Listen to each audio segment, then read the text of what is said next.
Good afternoon and welcome to the ESAB Specialty Alloys live event. My name is Clemente Tallarico, and with me as the presenter we have Mr. Peter Stones, Business Development Specialty Alloys Europe. We are pleased to announce the 15th presentation of ESAB Specialty Alloys, which will happen every third Friday of the month at 14:30 European time via Teams live event. The 15th presentation of the program will be the one starting in few seconds with the title, What do you know about the metallurgy of stainless steels? We will be very happy to answer your questions at the end of the presentation, which you can type in the Q&A box you will find on the top right of your screen. We intend to present on about 30 minutes and take 10 to 15 minutes more for answering your questions. And now let us start with the show with Peter presenting. Enjoy. Thank you, Clemente, and good afternoon, everybody. Thank you for joining us. As Clemente said, you can ask questions via the Q&A box, and we'll take those at the end. And we're quite happy to give you our contact details. So, should you think of anything once we've finished, after we've finished the presentation, please feel free to contact me. My telephone number and my email address is at the end of the show. Also, you don't have to take any notes if you wish, because we're quite happy to give you copies of the slides. Drop me an email and I'm more than happy to send you a copy of the slides. But what we want to talk about is the metallurgy of stainless steel today, and it really is just a snapshot. Obviously, people can spend their lives doing this, and we've got just under 30 minutes to present a little bit about the key things about the metallurgy of stainless steel. So it's a snapshot. I hope it gets your interest. And again, should you wish to go any deeper into any of the subjects, please drop me a line and we can go into that further. No problem at all. So the topics that I want to talk about today is where did it come from? You don't just dig stainless steel up out of the ground. Where did it come from? How do we define a stainless steel? What is a stainless steel, and what is it in them that makes them stainless? There are various groups that you may have heard of different types of stainless steel. So what are the differences, basically, and how are their different properties? What are the alloys that go into them, and how do they affect the properties? The different phases, all the different phases, the different types of stainless steel have got different types of requirements for weldability. So what are the difference? What do you need to know? And the last thing is really a cautionary note. What happens if you exceed heat input and interpass temperature? It's more relevant to welding stainless steels than most metals. So what are the dangers? Why do people get so hung up about heat input and interpass temperature? So we'll start off. So who invented stainless steel? Where did it come from? So it was good old Harry Brearley in Sheffield, my hometown, in 1913, working in his father's steelworks. He discovered what he called rustless steel. He did this by adding 12.8% chromium powder into molten iron. And it was a happy accident, really.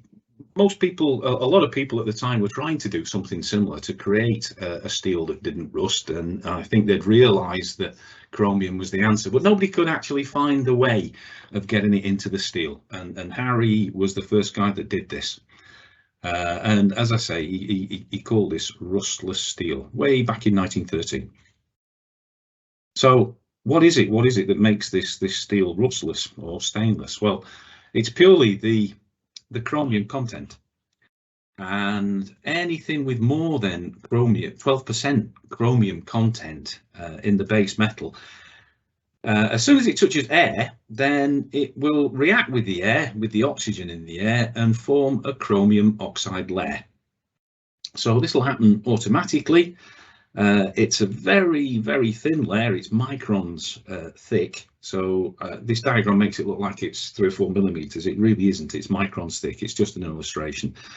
And because you've got this chromium oxide layer on the surface, chromium oxide is very, very passive. It's a very good corrosion resistant media. So this layer is on the surface of stainless steel, and that's what makes it stainless. This chromium oxide is so good that should it be removed mechanically or whatever, it gets worn off. As long as the base material remains in air, then the surface material will react with the oxygen in the air and reform the skin, reform the chromium oxide layer. So it's only when the chromium oxide is removed and there's no oxygen there, if it's like in a liquid, that you start to get actual corrosion into stainless steel. Now, it's not just a question of the chemistry, not just, you can't, obviously a lot of people tried at the time to get chromium into the iron, and a lot of people failed. So it's not just a question of chemistry, you're not just making a cake full of the ingredients. The important fact is this thing called the solidification mechanism.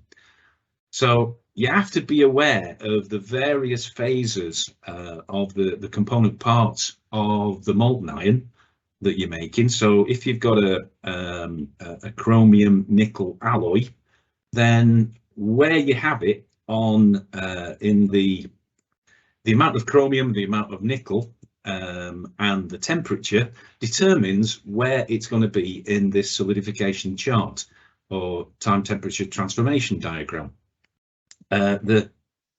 The clever description of what's happening is here. Interdendritic region of the primary ferrite austenite forming elements such as nitrogen are in nickel, are enriched, which leads to the formation of austenite by the eutectic or peritectic reaction or by the growth of existing austenite elsewhere. So that's the long description. Basically, the amount of chrome, the amount of nickel in the molten metal determines where it's going to be on this graph. And what you have to do is ensure that you've got that composition and that you're cooling it down sufficiently in the right region. If you're cooling it in the right region, that determines whether you're going to get an austenite, a ferrite, or a mixture of the two, in layman's terms, very roughly. The axis, the x-axis, are described as chrome equivalent and nickel equivalent. So these are a formula that use constituents of the metal that react the same as chrome. There's a formula that whereby you can work out the chromium equivalent of a steel and the nickel equivalent. So these are numbers that obviously is determined by the component parts of the material. So here, as I mentioned, the chromium equivalent. So it's not just the amount of chromium in there, that silicon and niobium also has an effect. It has a similar effect to chromium on the metallurgy and chemistry of the alloy. So you use the formula to come out with a number called the chromium equivalent. And same with nickel. Nickel is not just nickel, it's carbon and manganese as well, to varying percentages. So that gives a number depending upon the composition of the alloy. For example, 316L is 19 chrome, 12 nickel, 3 molybdenum. So you can work out the chromium equivalent, the nickel equivalent, plot it on this graph. And this very clever graph called the Schaeffler diagram will tell you basically how much ferrite or how much austenite is present in that grade. So these are very important graphs. This is also a technique for calculating the composition of dissimilar welds, for example. That's the subject of another presentation. But you can see a 309, for example, is well within the austenitic ferrite. It's got a ferrite of around about 15, 17. Duplex is right in the middle. It should have 50% austenite, 50% ferrite. So it's a good tool. And you can see Martensitic over here, ferrite over here. So the main elements in the composition of stainless steel are usually a mixture of these. All of them have got chromium. We've already ascertained that, so at least 12% chromium. When you're getting up to duplexes, a duplex is 22%, super duplex 25%, for example. So it increases, and I've got a table that illustrates that later. Molybdenum's very good for corrosion resistance, passivity and corrosion resistance. So it's a very good alloy to add in there for corrosion resistance. Nickel, as mentioned 2 slides before, is an austenitizing element. That means it will turn the ferrite into austenite. So when a metal is liquid, it's fully ferritic, and the way that you cool that down determines how much austenite you're going to get in there. So nickel in there and nitrogen as well affect the amount of austenite that's created. It's an austenitic former. Manganese is very good for getting rid of impurities, so any sulfur in some poor base metals, manganese is very forgiving for that. And some compositions include tungsten, because that's very good for pitting corrosion resistance. I have to say, not all of these elements are in every grade, so it's usually a combination of some of those. So generally, the ones we're going to talk about are austenitic, ferritic, martensitic, and duplex. Specialties is something else I'll mention. But firstly, austenitic, you can see there's a vast range. It can be anything between 12 and 20% chrome, 7 and 25% nickel, and anything up to 5% molybdenum. So there's a huge range in austenitic stainless steels. Austenitics being 304, 308, 316, for example. In a ferritic, you can see there's an awful lot of chrome, between 12 and 30%, with no nickel, no molybdenum. So they get all of the corrosion resistance from the chrome. Martensitic is similar to ferritic, but it's by virtue of the carbon content that affects the formation, whether it's going to be ferritic phase or martensitic phase. Duplex is a combination of austenite and ferrite. And again, you can see the composition is very similar to austenitics. So as I say previously, it's not just the composition, it's not just the amount of the various chrome, nickel, moly that's in an alloy, it's the way that it's manufactured, the way that you're paying attention to the solidification rates, whether you produce an austenite or whether you produce a duplex, for example. Specialty alloys such as 383, 385, can have virtually anything in them, but generally it's more than 20% chrome with any amounts of nickel and molybdenum. They're the special austenitic grades. So talking very specifically about the different phases of stainless steel, we'll start off with austenitic stainless steel. So this is what a micrograph of austenitic stainless steel looks like. We call it austenitic, but it can have anything up to 15%, if you like, ferrite.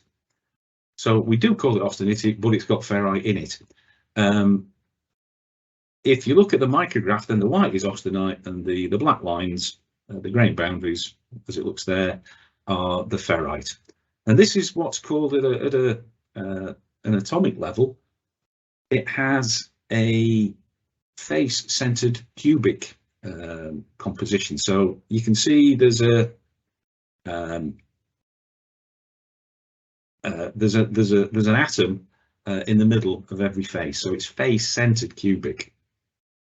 And in terms of the properties, the austenitic stainless steels are easy to produce. So this attention to detail with the solidification is not so important.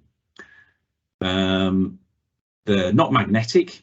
There's not a lot of ferrite in there, so they're not magnetic. They're formable, can be strengthened by cold working, and they do give very high toughness at low temperatures. So some austenitics are excellent for cryogenic applications.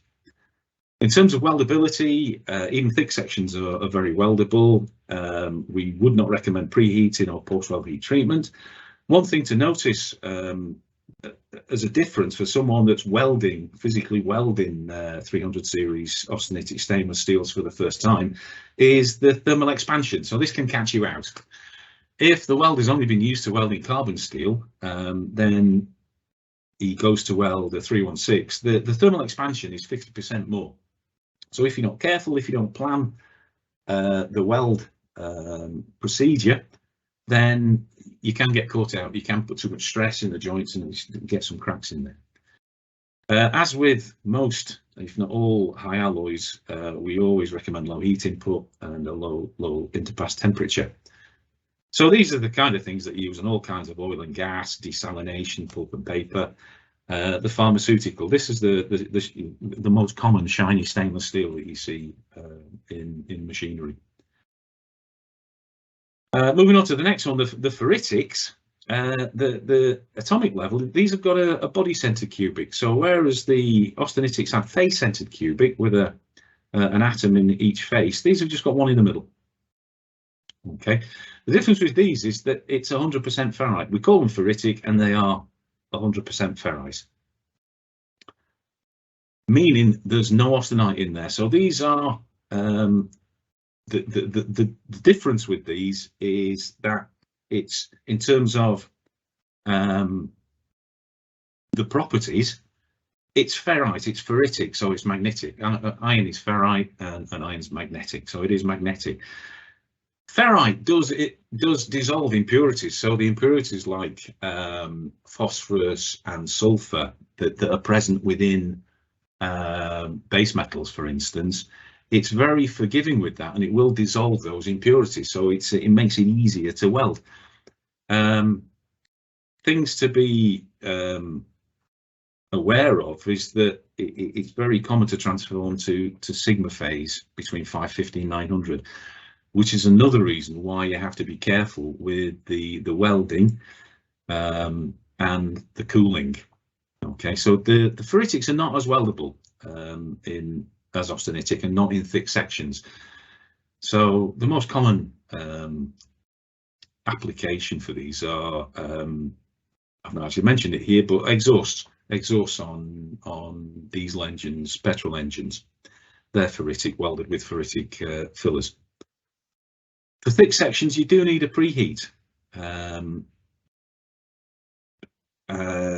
Heating causes grain growth and a loss of toughness. So if you're looking back to the micro, here's a base metal with a weld metal. So this is a ferritic base metal and a ferritic weld metal. So obviously the weld metal's been heated up. You can see the difference in the grain growth. The grains are growing once it's been warmed up. And to be honest, the matching filler metals, you can, lots of people use ferritic filler metals to weld them, but also you can often use either a 300 series or even nickels. So this is an exhaust from something with a catalytic converter. I think it's Volvo. So high temperature applications, heat exchanger tubes, for example. Duplex, this is my favourite, the most interesting one. We've got a 50-50 split of ferrite and austenite. So again, the white's austenite, the black's ferrite, and it's roughly a 50-50 mix. That's what you're trying to achieve. So the grades 2209, 2205, the Exciton 2283L, those kind of duplex grades. So it's 22% chrome in here. The key property with duplex is it's got twice the strength of austenitics. For transport applications, for example, you can make something that's equally as strong for half the weight. It only needs half the material in there. So that's one of the key properties of duplex. Duplex has got excellent stress corrosion cracking resistance and resistance to chloride. That's why it's used so much in the oil refinery business. It's the ideal material for that. It's not so good at low temperatures, and its maximum high temperature is around about 300 degrees. So it's got a limited working range in terms of temperature. And the clever thing about duplexes is that it does have complex metallurgy. So to manufacture a duplex is tricky to ensure that you've got a 50-50 split of austenite and ferrite. However, in terms of weldability, even thick sections are very weldable. We've got a customer at the moment that's welding 100mm thick super duplex very successfully, which is great. Again, no preheat, no post-weld heat treatment. Absolutely stay within the heat input and interpass temperature recommendations. Absolutely, even more so because it's more highly alloyed. A common problem for welders, again, if they've been welding Eden stainless, then when they get to weld duplex, is that the weld pool is more sluggish. So care has to be taken. Starting right at design stage, before you've even started welding, use larger root gaps to enable the weld pool to flow in there. It doesn't want to flow, so you have to make it so wider, more open angles and wider root gaps to enable that to happen. So as I mentioned, in terms of applications, oil and gas, it's absolutely ideal because of the resistance to chlorides, and because of the strength, then it's starting to replace traditional stainlesses in some applications such as pulp and paper and transport. And we're seeing more and more architectural applications and sculptures and things like that, where high strength is a big advantage, plus you've got the corrosion resistance, so it doesn't need any maintenance. A super austenitic, so this is a special grade. Super austenitic, this has got 0 ferrite, so it's completely the opposite to a ferritic, but we don't call it an austenitic, we call it a super austenitic. If you remember, an austenitic has some ferrite in it, so a super austenitic has 0 ferrite. So you can see the microstructure. This is very large grain boundaries, so it's very large grains with few grain boundaries. Now it's the grain boundaries that give the alloy its strength. There are very few grain boundaries here, so really all this material wants to do is crack. What you have to make sure is that certainly when you're welding it, when you're forming it, doing whatever, you have to ensure that you treat it the correct way so it doesn't crack. So these are highly alloyed. It's got this number PRE greater than 40, and I'll mention the PRE later on.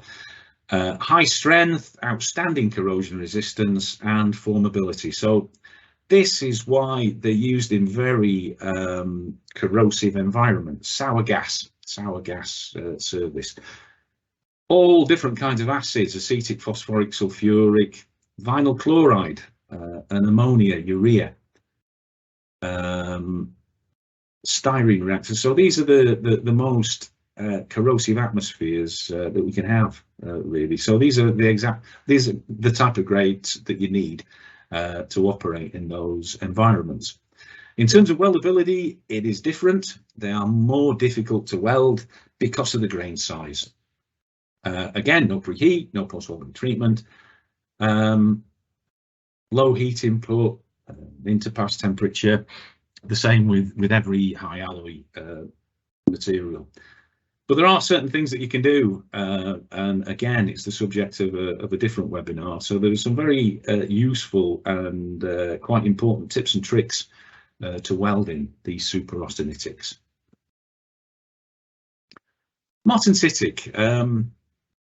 The microstructure of the Martensitic really depends on the carbon content. You get different properties with a different carbon content, and it completely alters the microstructure. That's what the difference is. That's what the carbon does. The main properties of a Martensitic steel is that it's hard, and it's even hardenable. So you can make it even harder. It's very brittle. Again, it just wants to crack. It's very good at high temperatures, and it's got low temperature toughness until it's tempered. So unless you've gone through a heat treatment process, but when you do, it's got good low temperature toughness. Generally, Martensitic grades are difficult to weld. They are more difficult, and it's really because you're trying to not put stress into the metal. If you put stress in there, it's going to crack. Because it's so brittle, it's just going to want to crack. So if there's a strong thermal gradient, whether you're going from cold to hot or going from hot to cold, it has to be done in a controlled way. in order not to put stress into the part. So stress relieving is required. Keep the stresses as low as you possibly can. So applications of this kind of thing, razor blades, tons and tons of Martensitic steels used for razor blades. So bearings, so the really hard, brittle metal. Springs again. Okay.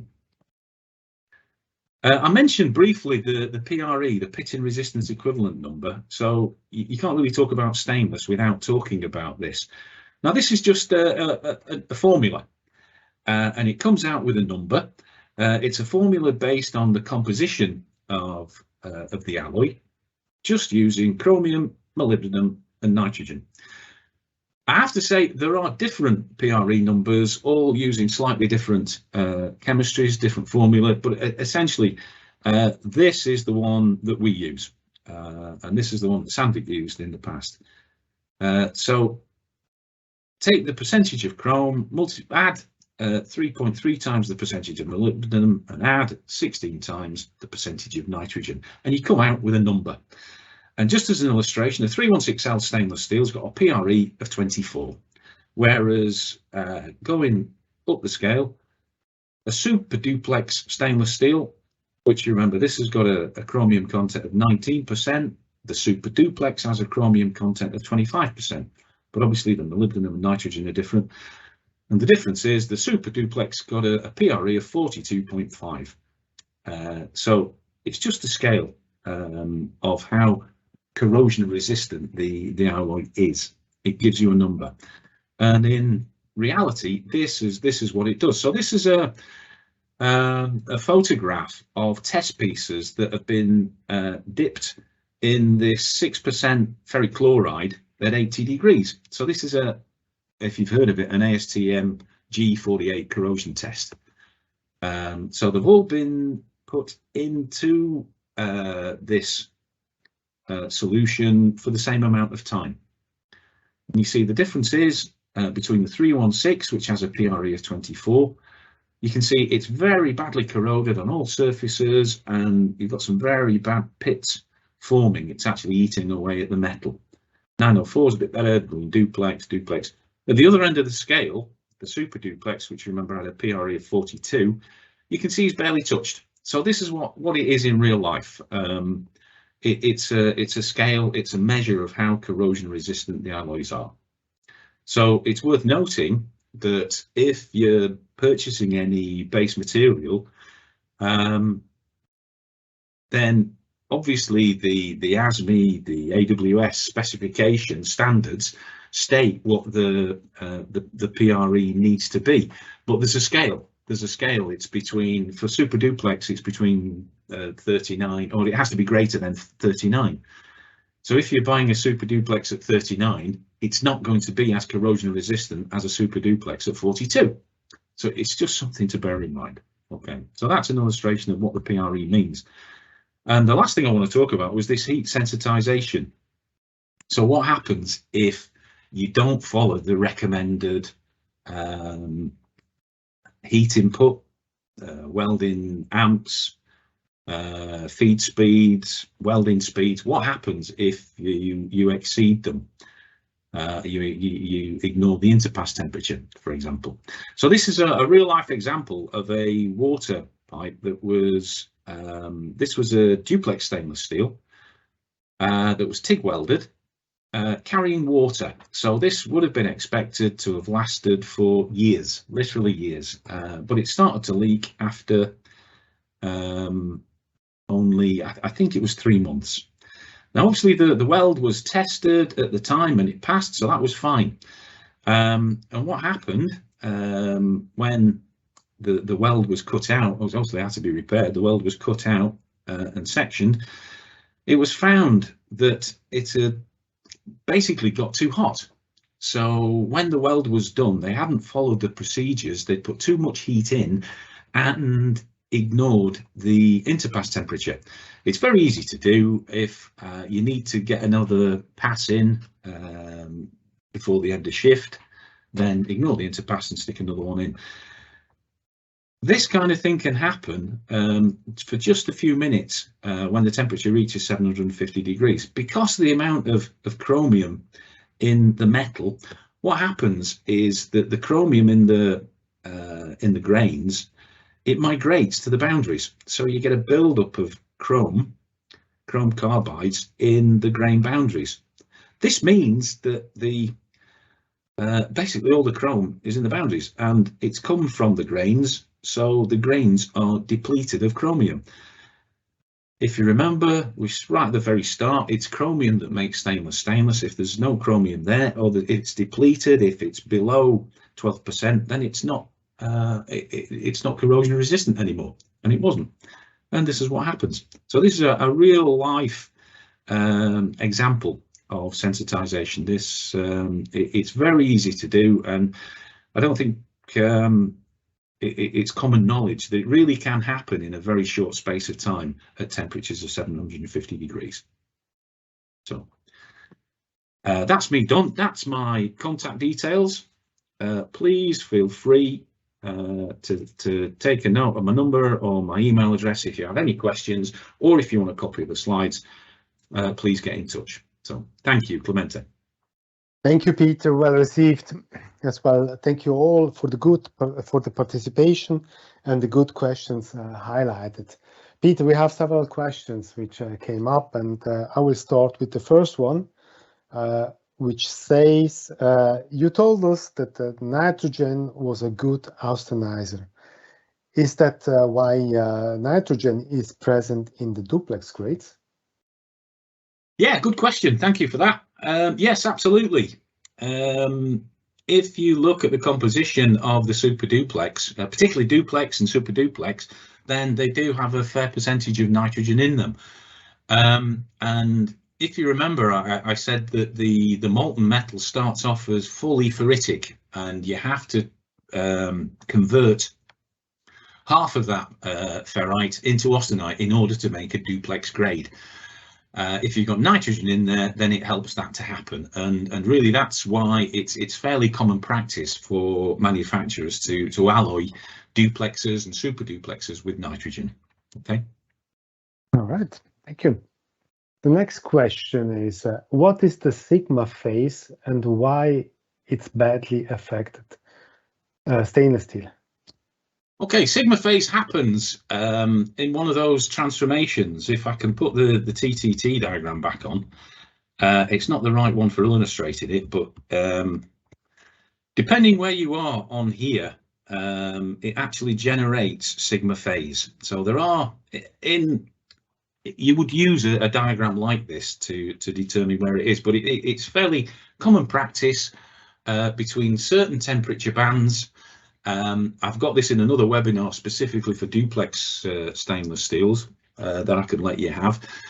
But essentially, where have we got ferrite being produced, being generated as the molten metal is cooling, there are areas where you get this sigma phase. Sigma is a type of ferrite. So it generates spots, if you like, in a micrograph. Again, let me go to the duplex. If you see here, these almost like these dots here, the black bits there, that's what sigma phase appears like when it's generated. The problem is it's purely because of the amount of dwell time in a certain heat region.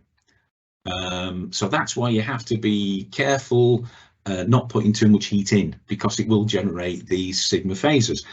They appear as dots, and the problem is that just 2% of sigma phase, 2% of dots in a microstructure will reduce the impact toughness by 50%. So it's really, if you like, they're areas of weakness. They're little dots of weakness. So they're ferritic, so they don't have the same strength as the duplex surrounding area, and they don't have the corrosion resistance either. I hope that makes sense. Makes sense, Peter. Thank you very much. I come to the next question, and that's also regarding PRE. Is the PRE number shown in your slide the maximum acceptable level considered by ESAB?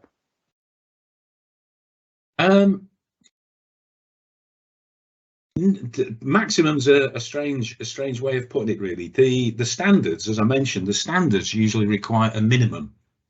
So ASME section 2 part C, which is for filler metals, against the composition of each of the various alloys, it gives a minimum PRE number.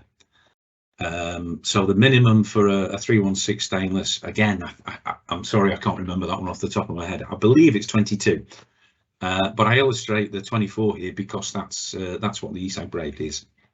So it's not a maximum, no, not at all. The maximum is determined by the formula, and the formula is determined by the composition.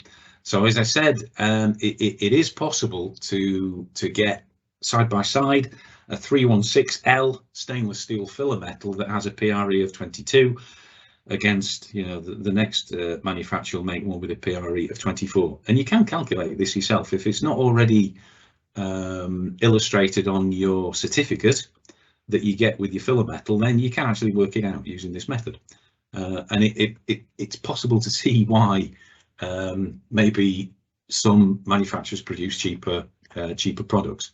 It's quite easy to see if you look at the amount of chrome, the amount of molybdenum in there as well. Okay. All right. Another 2 questions, Peter. Is the heat tint an issue related to stainless steel grades, or it applies to all grades of stainless steel? I had a picture of heat tint on here on one of the introductions. There we go. This is heat tint in stainless steel. Yeah, heat tint is a result of chromium. So the chromium oxide that forms on the surface, what heat tint is basically different thicknesses of chromium oxide, and it's like temper lines, tempered colours in steel. It's because of the thickness of this chrome oxide layer, it's light diffraction through it that causes the different colours, and it's a factor that affects all grades of stainless steel. So there are things that you can do to stop it happening, and there are things that you can do to get rid of it once it's there. So does that answer the question, Alan? Yes. Can you repeat the question? Is that okay? Sorry. Yes, Peter. I forgot the question. Very okay. Okay. Yeah, very good. Very good. Good. Yes, there is another one. Is a stainless steel that has a significant high ferrite percentage, but still lower than 50%. Let's say 30 to 35. Is it considered an austenitic type? No, that would be considered a duplex. The limit for the range, I should say, for ferrite in a duplex stainless steel starts at 30. I think it's 30 to 70. So if you get above 15, then that's not an austenitic. Austenitics, I believe the maximum figure of ferrite in an austenitic stainless steel is 15. If you're getting 30 and above, then that becomes a duplex. All right, thank you. The last question, it's a little bit a tricky one. What is ferroxyle testing of stainless steels? Ferroxyle, yeah. I'm sorry, I don't know. I don't mind saying I don't know. I don't know. Do you know? Yeah, no, I don't know it either. But let's say like that. The person who asked the question, please get in contact with Peter so that a mail conversation can get started, and then sort out. Please, yeah, send me an email. That's and also, yeah. All right. Sorry. And also, if there are other questions popping up later on, don't hesitate, send a mail or contact Peter so that we can support you in any case. Yeah, please note down Peter's contact details from the screen. We are already now very happy to answer further questions. And with that said, we wish you all a successful rest of the day and see you soon in the next live event in 1 month. Thank you. Thank you very much. Bye-bye.